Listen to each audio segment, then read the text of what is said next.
Familia ni nyumba ya Mungu. Karibu mpendwa msikilizaji wa Radio Maria Tanzania na Radio Mbiu Sauti ya Faraja Kagera, katika kipindi hiki cha Familia ni nyumba ya Mungu ambacho kinakujia moja kwa moja kutoka katika seminari kuu ya Mtakatifu Karoli Lwanga Segerea, Jimbo Kuu Katoliki la Dar es Salaam. Kipindi hiki kinakujia kila siku ya Alhamisi kuanzia saa 12:30 jioni na marudio yake ni kila siku ya Jumamosi saa 12:30 jioni. Kipindi hiki kinatayarishwa moja kwa moja kutoka hapa seminari kuu Segerea, na leo kinakuletea mada ya wajane katika familia pamoja na mapana yake. Kipindi hiki kinatolewa nami Frateri David Deogratias Mkane wa seminari kuu ya Mtakatifu Karoli Lwanga Segerea, Jimbo Katoliki la Dar es Salaam, ambaye ninatoka Jimbo Katoliki la Mafinga. Basi tuanze kipindi chetu kwa sala. Kwa jina la Baba na la Mwana na la Roho Mtakatifu. Amina. Uwe nasi Mungu katika wakati na wasaa huu. Umtume Roho wako Mtakatifu ili awe pamoja nasi kutoka mwanzo hadi mwisho wa mada yetu, ili tuyasikie na tuyashike vema mafundisho yako kwa sifa na utukufu wako, kwa njia ya Kristo Bwana wetu. Amina. Atukuzwe Baba na Mwana na Roho Mtakatifu, kama mwanzo na sasa na siku zote na milele. Amina. Atukuzwe Baba na Mwana na Roho Mtakatifu, kama mwanzo na sasa na siku zote na milele. Amina. Atukuzwe Baba na Mwana na Roho Mtakatifu, kama mwanzo na sasa na siku zote na milele. Amina. Kwa jina la Baba na la Mwana na la Roho Mtakatifu. Amina. Mpendwa msikilizaji, moja kwa moja nianze kwa kutoa maana ya neno mjane. Tukisoma katika kamusi ya Kiswahili, yani ya TUKI, taasisi ya uchunguzi wa Kiswahili, mjane anaelezwa kuwa ni mtu asiyekuwa na mume au mke kwa sababu ya kuachwa au kufiwa na mwenza wake. Kwa hiyo katika kamusi hii ya Kiswahili tunaona imeelezwa maana ya moja kwa moja kuhusu mjane, ikimuunganisha mwanamume pamoja na mwanamke. Lakini kutokana na hali halisi ya maisha ya wanaume wengi, huweza kuoa mke mwingine mara baada ya mwenza wake kumwacha au kufariki. Hivyo idadi kubwa ya wajane waliopo katika jamii na katika familia zetu ni wajane wa kike. Lakini katika muktadha wa Kiswahili, mjane hutumika kumaanisha mtu ambaye mwenzi wake wa ndoa, hasa mume, amefariki.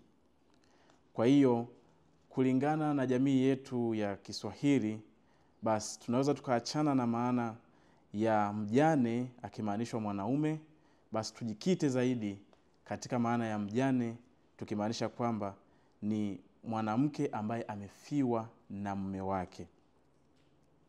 Hata hivyo, katika kipindi hiki mpendwa msikilizaji, neno kama mtu aliyeachwa litakuwa linasikika mara kadhaa, kwa sababu ni maneno ambayo sio yanafanana, lakini yanaendana kumaanisha mtu aliyeachwa na mwenzi wake wa ndoa, lakini si kwa sababu ya kifo, bali kwa sababu mbalimbali ya kutengana au kuachwa kwa hiari na mwenzi wake.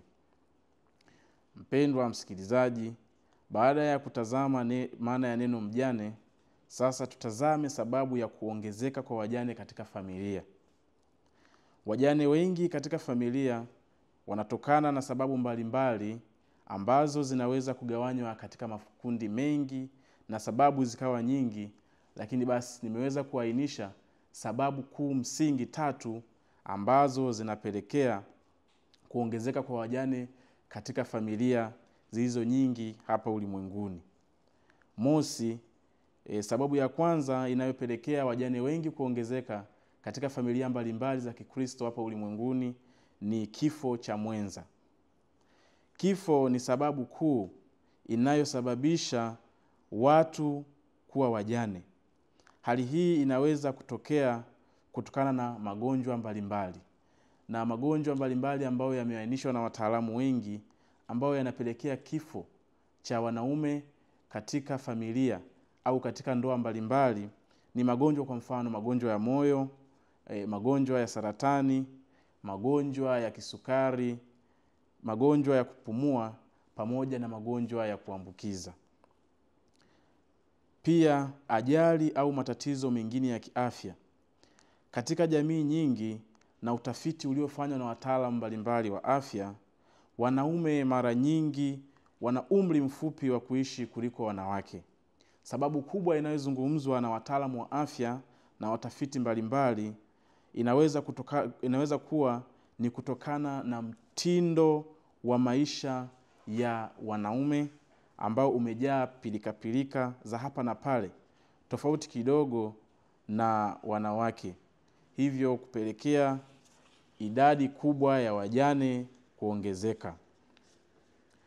Pendwa msikilizaji, sababu ya pili inayopelekea wajane wengi kuongezeka katika familia ni mabadiliko ya kijamii. Mabadiliko haya katika muundo wa familia na ndoa yanaweza kuongeza idadi ya wajane wengi katika familia hasa za Kikristo.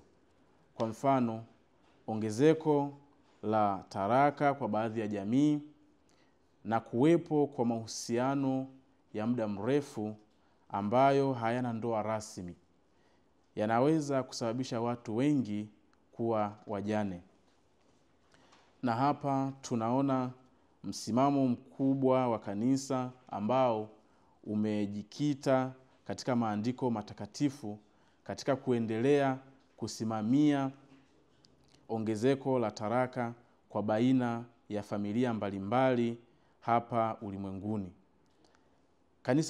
Kanisa Katoliki, ndoa ni agano takatifu la milele. Rejea Injili ya Mathayo sura ya 19 aya ya 6. Basi alichokiunganisha Mungu mwanadamu asikitenganishe. Kumbe katika kanisa Katoliki talaka haitambuliwi, lakini kuna utaratibu unaoitwa ubatilisho wa ndoa. Ndoa inaweza kuwa batili kanisa likigundua kwamba kuna au udanganyifu au kutokuwepo kwa hiari ya ndani na sababu nyingine ambazo zimeelezwa katika sheria za kanisa. Basi kanisa linaweza kubatilisha ndoa. Rejea sheria ya kanisa namba 1095 hadi 1103. Kumbe katika msingi huu, katika mafundisho haya ambayo tunayapata katika Biblia takatifu juu ya msimamo wa kanisa kuhusu taraka, kanisa linatufundisha moja kwa moja kwamba alichokiunganisha Mungu mwanadamu hawezi kukitenganisha. Hivyo kanisa likichukua jukumu kubwa kabisa la kuendelea kupunguza kuongezeka kwa wajane katika familia. Lakini pia kuwepo kwa mahusiano ya muda mrefu au uchumba sugu inapelekea wenza wengi kuweza kutengana na mmoja kuendelea na majukumu yake, ambayo basi baadaye inapelekea wajane wengi kuongezeka katika familia.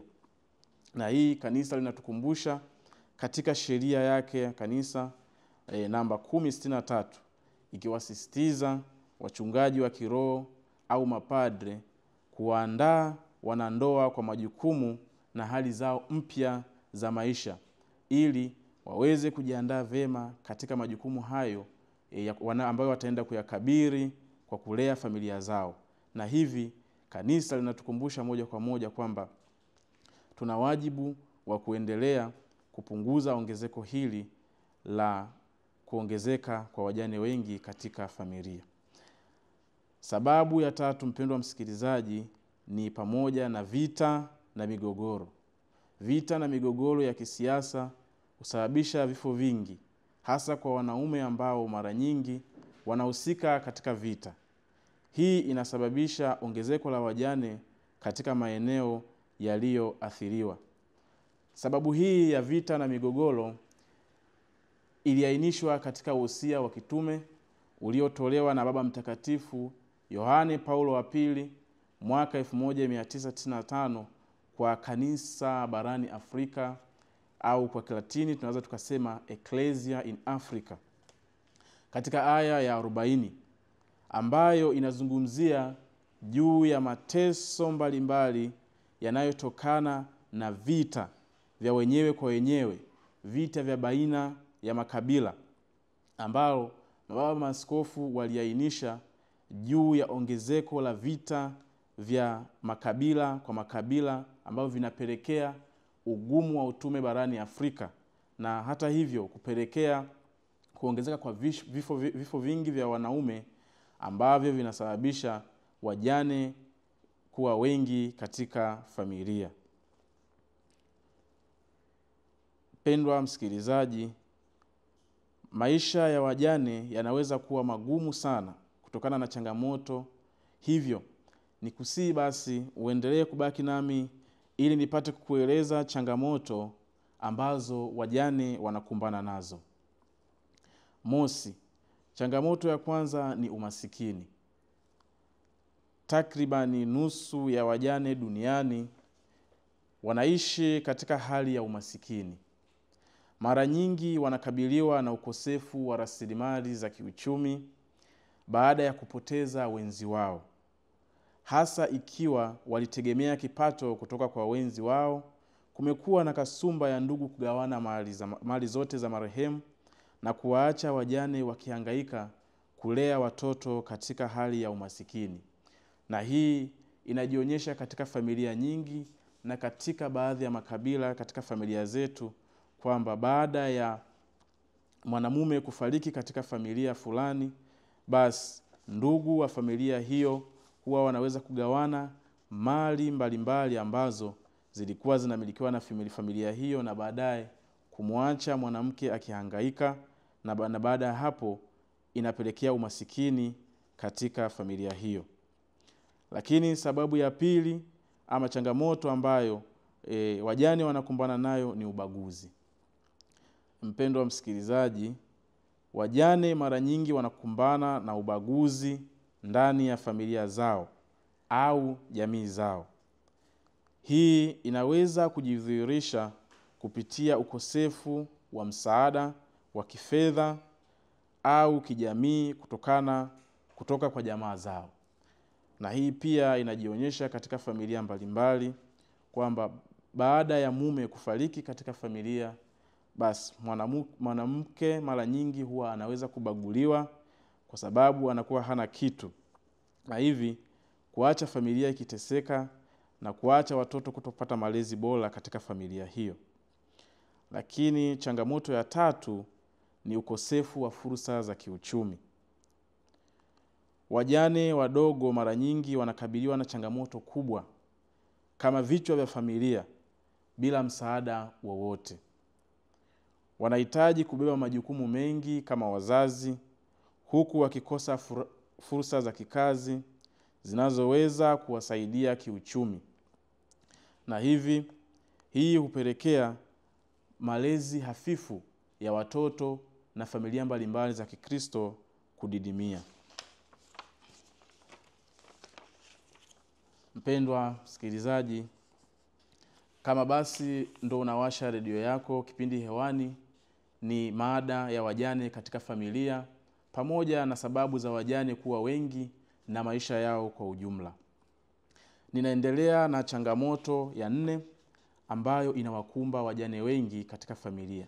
Basi changamoto ya 4 ni ukatili. Mpendwa msikilizaji, baadhi ya wajane wengi katika familia wanakabiliwa na ukatili wa kimwili au ukatili wa kingono ambao unaweza kuathiri maisha yao kwa njia kubwa sana, na hivi baadaye kuharibu hata saikolojia yao. Hali hii inahitaji uangalizi maalum kutoka kwa jamii ili kuhakikisha usalama wa wajane hao unalindwa. Pendwa msikilizaji, nimekueleza kuwa kwa ujumla sababu za kuongezeka kwa wajane zinahusiana moja kwa moja na hali za kimaisha kama vile kifo cha mwenzi, mabadiliko katika muundo wa familia, vita na umri wa kuishi. Maisha yao yanakabiliwa na changamoto nyingi kama umasikini, ubaguzi, ukosefu wa fursa za kiuchumi, pamoja na hatari za ukatili. Ni muhimu kwa jamii kusaidia wajane ili waweze kuishi maisha bora zaidi. Mpendwa msikilizaji, na sasa tutazame ni namna gani wajane wanatazamwa katika Biblia takatifu. Mpendwa, katika Biblia wajane wanachukuliwa kama kundi maalum ambalo linahitaji uangalizi kwa msaada wa kiroho na kijamii. Maandiko matakatifu yanatoa mwanga kuhusu wajane, jinsi wanavyopaswa kutendewa na majukumu yao katika jamii na kanisa.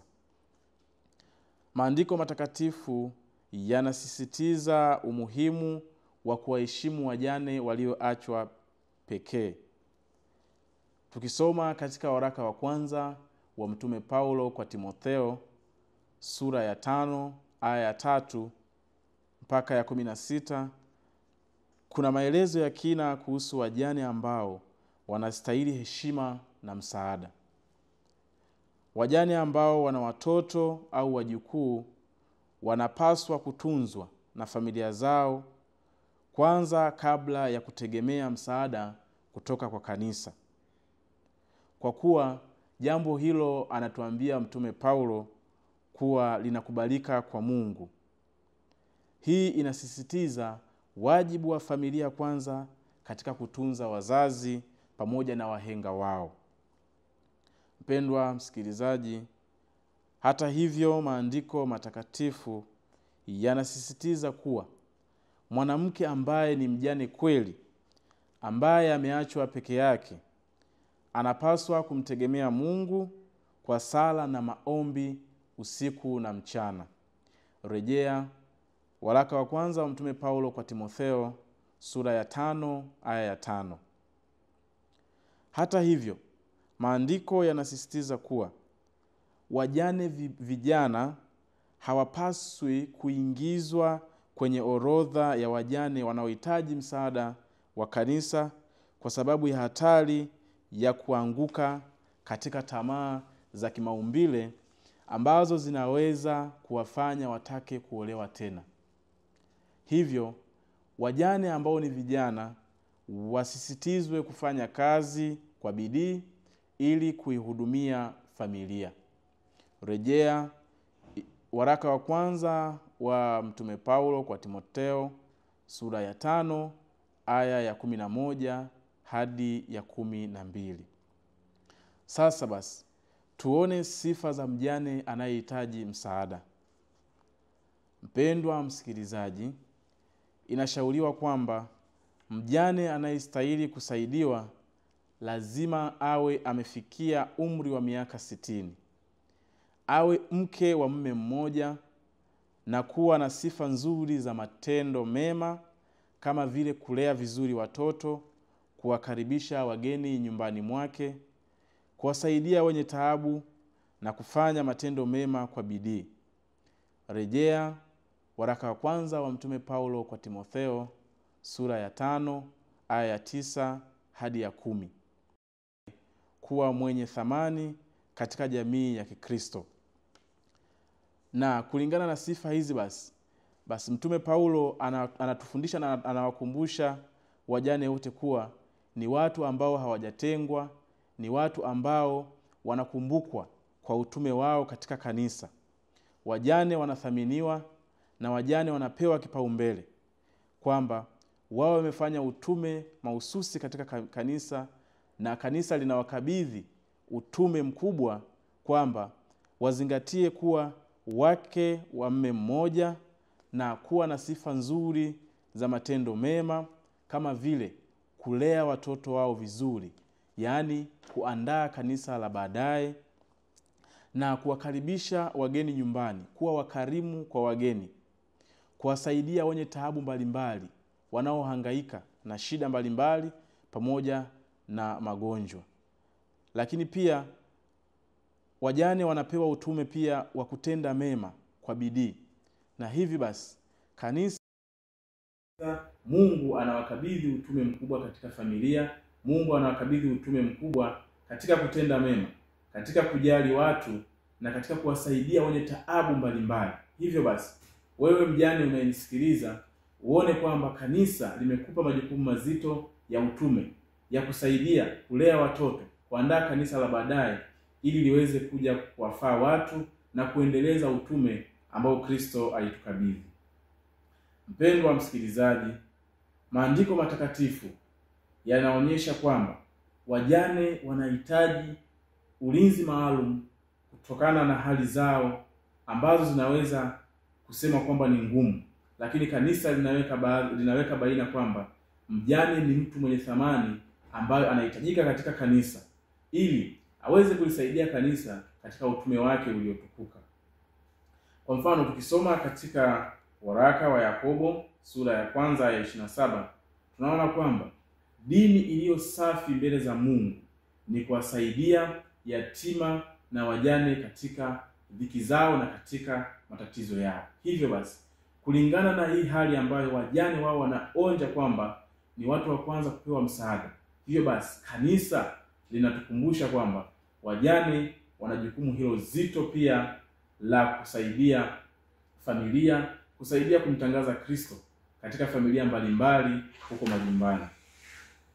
Mpendwa msikilizaji, nipende kutamatisha mada yetu ya leo kwa kusema kwamba mama kanisa mtakatifu sana ana jukumu muhimu la kuhakikisha kwamba wajane wanapata msaada unaohitajika ili waweze kuwalea vyema watoto wao, kuwasaidia watu wenye shida mbalimbali.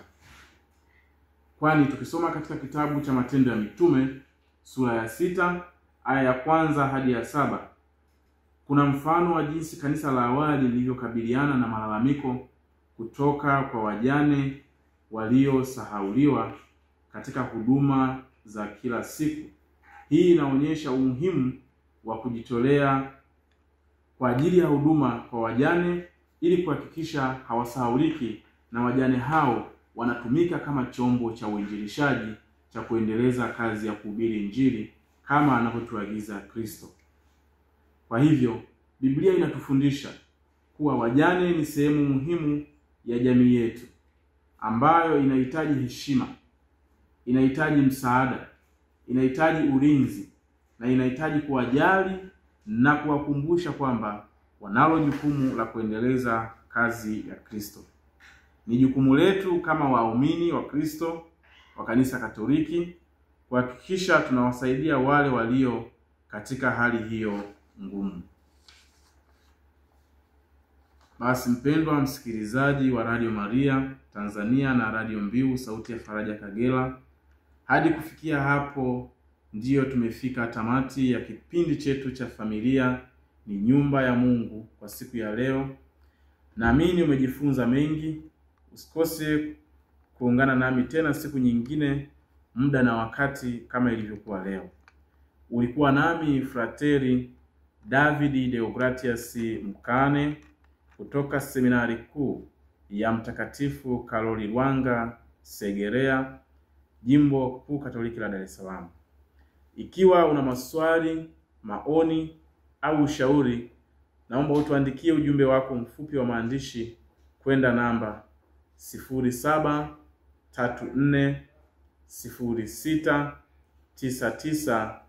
0734069967.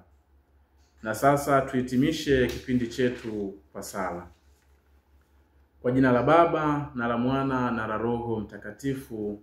Amina. Mungu Baba yetu, tunakushukuru kwa mema mengi ambayo unawakirimia wajane wote ulimwenguni na kwa kuwaneemesha katika hali zao zote za kimaisha. Kwa maombezi ya Mtakatifu Paulo mtume, aendelee kuwa msimamizi na mwombezi wa wajane katika kazi na utume wao ambao kanisa limewakabidhi. Tunaomba hayo kwa njia ya Bwana wetu Yesu Kristo mwanao, anayeishi na kutawala nawe katika umoja wa Roho Mtakatifu, Mungu daima na milele. Amina. Kwa jina la Baba na la Mwana na la Roho Mtakatifu. Amina. Tumsifu Yesu Kristo milele. Amina. Familia, familia, familia, familia, familia, familia, familia, familia, familia, familia bora yenye hofu ya Mungu ndio msingi imara wa miito na pia nguzo ya maisha yetu ya Kikristo. Familia zetu ziwe mfano bora. Familia, familia, familia, familia, familia, familia, familia, familia, familia, familia bora yenye hofu ya Mungu ndio msingi imara wa miito na pia nguzo ya maisha yetu ya Kikristo. Familia zetu ziwe mfano bora. Familia ni nyumba ya Mungu.